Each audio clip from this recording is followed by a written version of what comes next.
केला। यावेळी आमदार महेंद्र दळवींनी पुन्हा एकदा तटकरेंवर जहरी टीका केली आहे। रोहा कोणाची मालकी नाही, त्यांचा आता हिशोब चुकता करणार असंही आमदार दळवींनी म्हटलंय। इथले जे नेते आहेत त्यांनी अनेक वेळा अनेकांना फसवले, आपल्या सगळ्यांना माहिती आहे। म्हणजे मला तर 3 वेळा फसवलं आहे।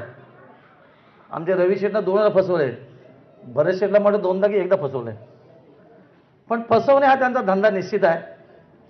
मला माहिती आहे इथे सभा होणं खूप कठीण आहे, कारण ताई भाई साहेब लगेच तुम्हाला फोन करणार, मत जाओ इस कार्यक्रम में, कारण त्यांचा कार्यक्रमच करायला आलोय। त्याच्यामुळे चिंता करू नका, आम्ही तुमचा शेवटचा हिसाब करणार आहोत, त्याची काय चिंता करायची गरज नाही।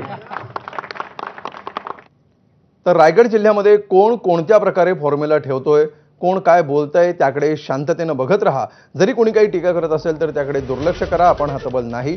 वेळ येईल तेव्हा त्यांचा हिशोब नक्कीच चुकता करू असा इशारा राष्ट्रवादीचे प्रदेशाध्यक्ष आणि खासदार सुनील तटकरे यांनी दिलाय। खालापूरमधल्या एका राष्ट्रवादीच्या कार्यक्रमातून शिवसेना नेत्यांना त्यांनी हा अप्रत्यक्ष इशारा दिलाय।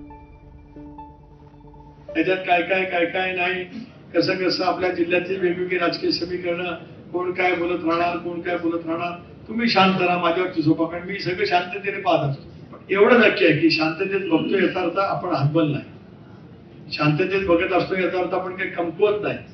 ज्या वेळेला राजकीय प्रतिकार करण्याची वेळ येते त्यावेळेला दुप्पट वेगाने मी बाहेर पडतो। एवढं मात्र मला नक्की कळू शकते की कधी कुठे हिशोब कोणाचा चुकता करायचा तेवढं मात्र नक्की माहिती आहे। त्याच्यामुळे तुम्ही त्याची बिलकुल काळजी करू नका।